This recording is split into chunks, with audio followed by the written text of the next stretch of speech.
Ben bu adamı tanımak da, sevmek de istemiyorum. Sen ol. Üstüne vazife olmayan şeylere burnu sokma. Serhat, Halep. Senin hiç kadınlık gururun yok mu? Beklen ağam beklen. Paşa paşa hava olacaksan lan. Yoksa demem.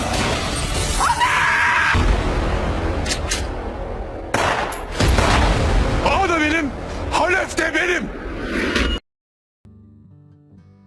Здравствуйте, мои дорогие подписчики! Добро пожаловать на мой канал. Не забудьте подписаться, чтобы получать уведомления о новых видео. Сможет ли Серхат убедить Мелек в происходящем?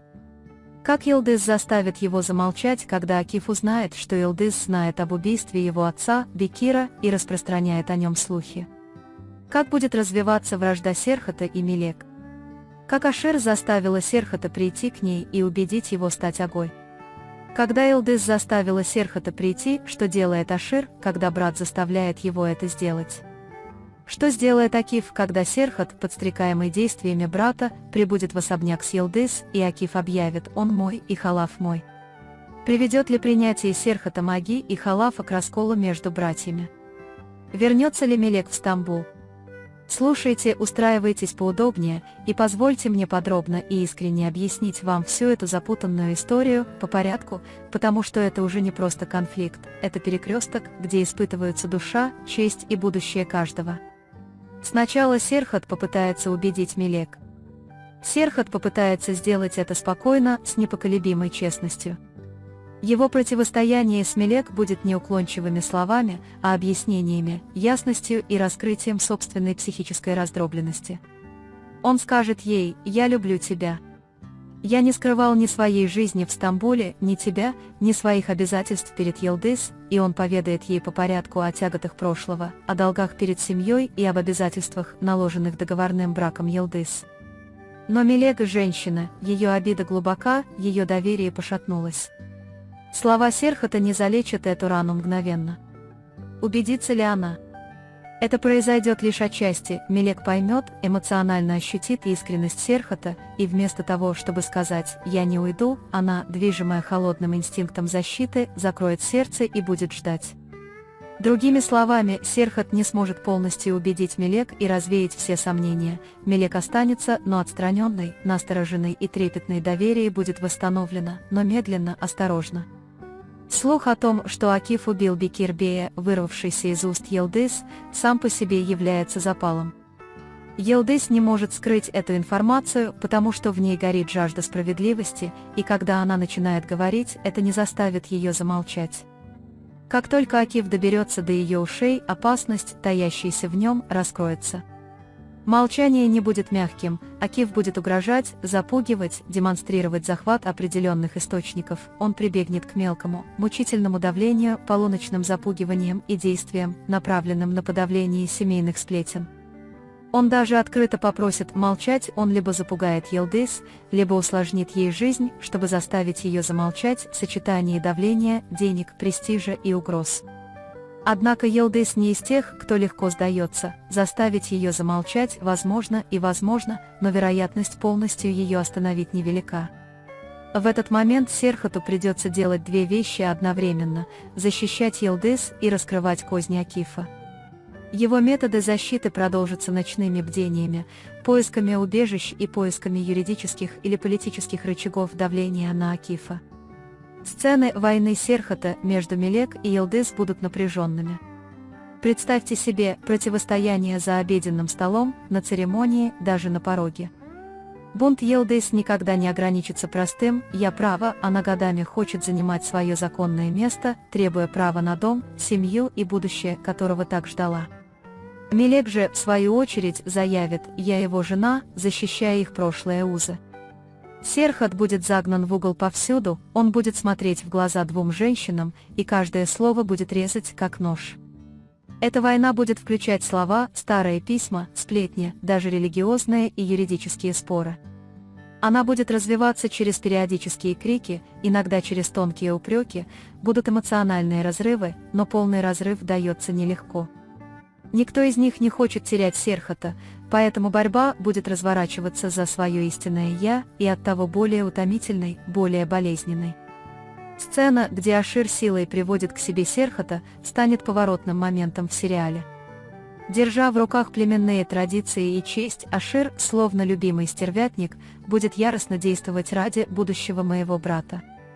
Если насильственное приведение не будет физическим, оно будет сопровождаться огромным социальным давлением, ритуальной подготовкой и даже подразумеваемыми наказаниями за достоинство, публичным обращением, принудительным заседанием, называемым Советом наследования, и гордым, но полным слез плачем Ашира. Именно в этот момент раздастся крик Йылдыз.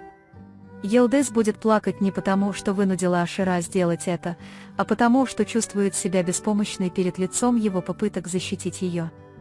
Ведь когда Ашир скажет ей «Я делаю это ради тебя, ради твоего будущего», Йылдыз почувствует, что теряет и свою личность, и свое достоинство. Слезы и плач Ашира именно об этом, сожаление о том, что потратила тебя, пытаясь дать тебе надежду. Этот плач будет одновременно и признанием победы, и выражением ее горя. Акиф придет в ярость, когда Серхат прибудет в особняк и заявит «Я ага, и я преемник». Он почувствует, будто его планы, его расчеты, его многолетние сложные схемы внезапно рухнули. Сначала он будет ошеломлен, а затем его охватит неистовая ярость. На повестке дня будут угрозы распуска совета, отказ от соглашений, тайные переговоры с другими семьями и, возможно, даже разжигание беспорядков. Первым порывом Акифа будет поставить Серхата в затруднительное положение сплетнями и провокациями. Если ему это не удастся, он перейдет к более жесткой тактике. Другими словами, Акиф не будет пассивен, он разыграет все имеющиеся у него козыри. Принятие Серхата магии и наследование серьезно повредит семейным отношениям. Между ним и его братом Аширом может возникнуть разлад. Ашир скажет: «Я поддерживал тебя до конца, но ты опустошил меня, объявив об этом публично». Верность братьев будет поставлена под сомнение. Одни братья поддержат решение Серхата, другие почувствуют себя преданными. Чистый дух братства будет разрушен, само понятие «семья» подвергнется испытанию. Однако драма здесь колоссальна, но окончательный разрыв не всегда неизбежен. Со временем общие интересы, катастрофы или внешние угрозы сблизят братьев и сестер, но в краткосрочной перспективе отношения станут напряженными, и прежнее доверие рухнет. Что касается возвращения Мелек в Стамбул, есть два основных пути, и я объясню оба реалистично и подробно. Первый, Мелек вернется в Стамбул, чтобы защитить себя и встать на ноги, не в силах дышать среди хаоса Серхата, укрывшись в особняке. Там она займется и карьерой, и жизнью, сохраняя дистанцию и собирая воедино сердце и разум. Ее возвращение будет условным и контролируемым. Во-вторых, Мелек решит остаться и оказаться в центре конфликта. В этом случае их отношения станут еще более напряженными, но решение может появиться быстрее. Какой вариант возобладает в этой серии, зависит от решений сериала, но логично, что Мелек установит баланс, где она сначала отстранится и переведет дух, а затем в решающий момент вернется на сцену. Другими словами, возвращение в Стамбул возможно, даже вероятно, но это возвращение будет не побегом, а стратегическим отступлением и переосмыслением. В конечном счете, эмоциональная основа всех этих конфликтов остается прежней: внутренняя дилемма Серхата – любить кого-то и ответственность. С одной стороны, его любовь к Мелек, с другой – его обязательства перед Йылдыз и племенем. Сколько бы ни тянулась эта дилемма, истинная сила сериала кроется именно в этом – в выборе персонажей, в маленьких жестах, в тайных взглядах, в тихих разговорах посреди ночи. Все это захватит зрителя и повлечет за собой развитие сюжета. А теперь закройте глаза на мгновение, почувствуйте зал заседаний, слезы Ашира, крик Йылдыз, стиснутые зубы Акифа, отчаянный взгляд Мелек, пот на ладонях Серхата. Дальше будет еще тяжелее, но знайте, даже самые трагические моменты рано или поздно станут поворотными. В этой атмосфере несколько жизней будут разрушены, несколько отношений разрушены, но по-настоящему крепкие обретут новую форму. На этом мы завершаем очередной анализ. Вы можете поделиться своим мнением в комментариях. Не забудьте подписаться и включить уведомления, чтобы увидеть новые видео. Увидимся в следующем видео. Берегите себя. До свидания.